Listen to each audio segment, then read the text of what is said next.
Hey, hello guys, welcome back to my YouTube channel. I'm back with another banger. But it's so long since I did a sit-up video like this. I'm so sorry I've not been consistent too, because a lot of things have been happening. That's why I've not been that consistent. And then I decided, oh, I missed you guys. I really needed to do a sit-up video to keep you posted. So I was shifting from Austria to Germany. That's why I've been a little bit busy. I was trying to settle and everything. Yeah, because these are two different countries. Yeah. So just as the title reads, I'll tell you the culture shock I experienced when I was living in Austria. This is the most requested video. Even before I started posting on my channel, this was the most requested video. And I hope my light is better. I also hope I can be heard clearly. You can see me also clearly. So this was my most requested video, the culture shock I experienced as a Kenyan living in Austria. And since it was my most requested video, I decided, let me do it, yeah, so that at least you will learn from it for those who are aiming to come to Austria. But at the moment I'm in Germany, ready to experience another culture shock. But I was told Austria and Germany, their cultures are a bit similar, but not all. And for me, culture and getting to learn different culture, different traveling, trying different food is usually my passion. I really like it.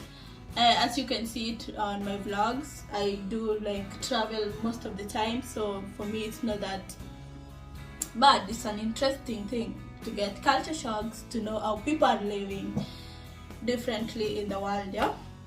So without wasting time, my first culture shock was climate. So I came when it was winter, and you know, when it's winter, you just know when it's winter and you're a Kenyan. For the first time, this was my first time experiencing this type of a climate. It was very cold, to be honest. To an extent, even my skin was cracking a little bit because of the cold. Like sometimes it could be negative degrees coldness, like as if one could feel as if they're in the freezer. Yeah, if you're really experiencing the winter climate for the first time, it's usually not that easy, but you really have to adapt to it. But adapting to it again, it's not that hard, because I adapted to it at long last. I even could work with some clothes, and European were like, "You're not feeling cold?" It's because I adapted to it quite very fast, the climate, but it's very cold. The winter here, it's very cold, especially if you're coming from Kenya, or let's just say Africa. I don't know, yeah.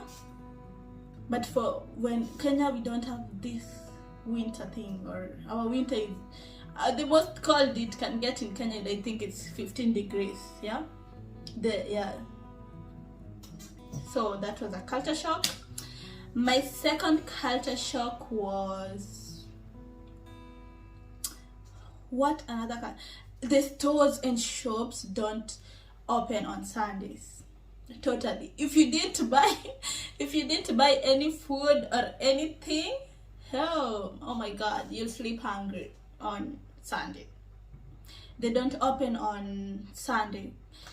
And most of the shops and stores here again close a bit earlier, even the restaurants, during the week. Like most close at 6 p.m, 8 p.m. yeah, this is something that was so new to me, because in Kenya people work also on Sunday. You can get shops on Sundays opened, and yeah, they work also 24, most work 24/7. Like if you need something, you can really just get them easily. This was so new to me. Allow me to put on my glasses because it's getting so sunny where I am. I'm seated here because of the light too, so don't mind my background and everything. I'm around the kitchen. Yeah, this helps me with the sun. At least it's summer now. So that was also it was a culture shock, but we learn as we move on. Yeah. So, and another third thing was coffee. People here in Germany and also in Austria. So when I was living in Austria, I realized people like coffee. There's a lot of coffee. Is it restaurant, or is it usually called where coffee are made? Is it cafe? It's cafe, yeah? People here like coffee. Like they wake up, the family I was living in usually used to wake up in the morning, coffee, they take coffee. So I think coffee is a deal breaker in Europe. For me, it was a culture shock because in Kenya we don't take that much coffee. Instead we take tea, and not just the normal tea. Here there's this type of tea that are fruit teas, like the coffee, not the coffee, like the strawberry tea, like lemon tea. The teas are like fruity. For Kenya we take like something known as ketepa, and yeah, it's called majani in Swahili. And here it was so different. So at first I went to a restaurant and ordered actually tea. I was so surprised I couldn't even drink the tea because it was like a slim tea. It was so herbal, like it was so bitter. I thought I was like, oh yes, I ordered tea. That was, for me, I didn't even take like 3 sips. So, and I think up to now I can't still take that tea. So if I remember the name of the tea, I'll write it on the description and then I'll tell you. But people generally here like coffee. For me, I find coffee bitter, but as the time goes, I'm finding myself also, I'm starting to like coffee a little bit. A little bit. So yeah, you do what the Roms do. So so coffee is typically a culture here. Yeah, coffee taking. And I think everywhere in almost 90% of Europeans take coffee. That one you can, I don't know, you can even ask anyone that is living in Europe, they'll attest to that. And then this culture of how is it called? You see, traffic lights. I once talked about this on my videos. Yeah, on the questions you asked me. It's done. It's among the videos. You can watch it later if you want when you're scrolling down my videos. And and the traffic light in Kenya, when you don't see a car, you just cross. When you just see, you look. In fact, in schools we are taught, look right, look left. When you don't see any car, cross. But here I come, this traffic lights. I'm not saying we don't have traffic lights in Kenya, but I don't think that organized, the traffic lights in Kenya that organized like here, that you really have to follow them. Here you really have to follow the traffic lights or else you'll be fined. Yeah, so here you check the traffic lights. When it's red, you know the cars are passing. When it's green, you are allowed now to cross the road. And of course orange is usually like get ready, especially for the cars. So yeah, they really follow the traffic lights so critically. Yeah. And also with the transport system also, it's very developed. The roads are very developed, and I really like that. And the roads are really developed. And also, how is it, you see, when you want to travel to a new place that you don't know, especially me, that I usually do a lot of travel vlogs sometimes, and when I don't know a particular area, what I usually do generally is to just Google it online, and then it gives you the direction. Although may I use maps, although there are some apps that give you the apps for transport, for the means of transport, that is, they mostly use the train and the bus. So that was a culture shock. Why was it a culture shock? Because in Kenya we are used to like using matatus. Matatus are like mini bus, and what? So yeah, they were using trains, and you really have to follow the directions keenly, especially if you are new to this. You see this online. And there's a video also I did on how it operates. Like, you can just have a sneak look of how it operates. You buy a ticket online on the automat. There's something known as automat. It's usually on most train stations. You can either buy a ticket online or there, but it's easier to buy it on the automat. You go and buy it, and when you want to go somewhere, you Google it.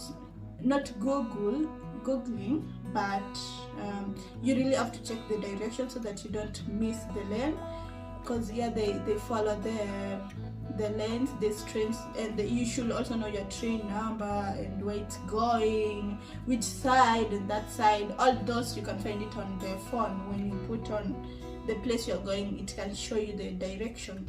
It's either you can use maps or there's particular some apps depending on the country. So to me, that was so new to me, because in Kenya you just wake up. I know where to take the cars, I know where to take the matatus, I know where to go. And most people in Europe use Google Maps. You can get someone going to work, they can't even remember exactly their workplace, and they've been working there for 10 years. They use Google Map to direct them. So I think Google Map is a mod of, they like using it here. So yeah, one should equip themselves in knowing how to use the Google Map, but it's pretty much easier. So yeah, it just tells you, go right, then go to this street, go to northeast or something of the sort. Yeah, so that was so new again to me, but not that new, because I once did that in Kenya, but in Kenya we don't use it frequently. But yeah, it's like everyday life. Yeah. So which another culture shock? My culture shock, this one I saw it during summer. Ladies, yeah, I don't know if it's positive or negative, but people, their mode of dressing, particularly, it shouldn't concern anyone. Like, you can dress and anything. It's like a free country. It was like a free country in Austria, but I think it's also here in Germany or in other European parts. Most they can dress in what they like, especially during summer. They dress, some even walk in bikinis on the streets, not on the beach, on the streets. So for me that was a culture shock, because I was like, what? But it's pretty much normal because it's so hot during summer, so one can understand them. Yeah, and I like the fact that it's like a free country. You can do what you want so long as you follow the rules. Yeah. And I think those were my major culture shocks I experienced here. What again did I experience? Of course, the food was also a culture shock, but that I won't say it was that much a culture shock because I was really prepared to eat. Of course, when you go to another country, be it in Nigeria, Uganda, they have their food. Just like in Kenya, our staple food in Kenya is usually ugali. Most people eat ugali, rice, meat. Yeah, so that is kind of normal. Yeah, the sun has gone away. That is kind of normal. So yeah, it's normal for you to get culture shock. So why can't you just learn new food, try to eat them? But at first I was a very bad feeder when it comes to new food, especially with the German food, because I was living in Austria, so I was adapting to Austria, and I was living in an Italian Austrian family, and I could eat most Italian meals. So I got much exposure to Italian meals, and I really liked it so much. Yeah, so when I was coming like to Germany, I was also getting new food, but it's not that different. The street food are like burger, pommes. Pommes are like French fries in English. And I want to dance in my video, but I cannot put a copyright music. Yeah. And what again? I think, yeah. But for food, before you go to any country, a new country, you can check up their food before coming, so that you don't get that much culture shock. This is something I did before, and I was expecting to find it for me, so I don't usually take it as a major culture shock. Yeah, especially if you like traveling, trying new food, trying new things, interesting things, of course. And yeah, it shouldn't be that much a culture shock if you really like that. And what again did I find as a culture shock? Nothing. Of course, this minor culture shocks that you just notice, but you can really sweep through them, and okay, you do that, okay. And then people here, it's so hard to make friends. That's another culture shock, by the way. It's so hard to make friends here, and oh no. But another culture shock is like you can use dating apps here to make friends, to get relationships. I will talk about that in my next video. Relationship now in Europe. Yeah, I think I'll have guests too, so that they can speak their mind, so that it can't be like me only. Yeah, I must make that video. Yeah, so yeah, using dating apps and just any, like, yeah, it's very it's very normal, because it's so hard. People don't interact on the streets that much. Yeah, so that was all I had for today, and I really missed you guys so much, and thank you very much for your support. Continue subscribing, share the video, give it a thumbs up, and see you in my next video. I really love you guys, and you can follow me on Instagram. I'm Chiana. I'll pin down my link below. This is the way Chiana is. There is a way Chiana is written, so I'll pin it down in my description. No, I usually pin it on my first comment. So yeah, so we can interact. If you have any question, you can inbox me on Instagram or just on the comment section. So bye, I love you guys, thank you for watching.